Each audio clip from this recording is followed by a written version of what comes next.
Isa sa dahilan kung bakit marami sa mga online business ang hindi umaasenso dahil mali ang pinipiling produkto. Ito ang 4 na klase ng produkto na dapat alam mo para hindi malugi ang negosyo mo. At sasabihin ko rin kung saan mo ito makikita. Ang una, products that solve people's problems. Mga produktong nakakatulong at nagsosolve ng problema ng tao. Whether it's health, beauty, financial, o iba pang mahalagang aspeto ng buhay. Kapag nakakatulong ang produkto, siguradong may market ka. Pangalawa, mga produktong merong repeat sales.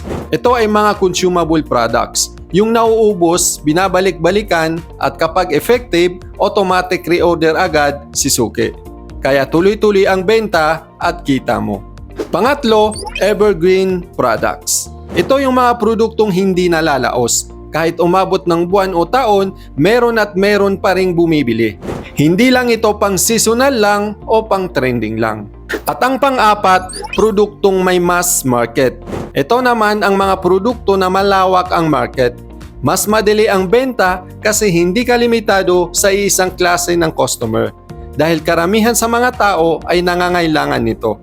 Pero ito ang good news. Hindi mo na kailangan ma-stress o magpagod para hanapin kung saan-saan ang mga ganitong klaseng produkto.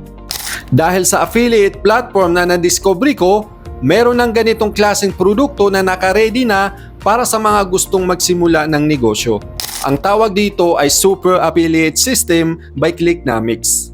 Ilalagay ko ang link sa ibaba para sa buong detalye kung gusto mo magsimula ng legit na online business at kumita online.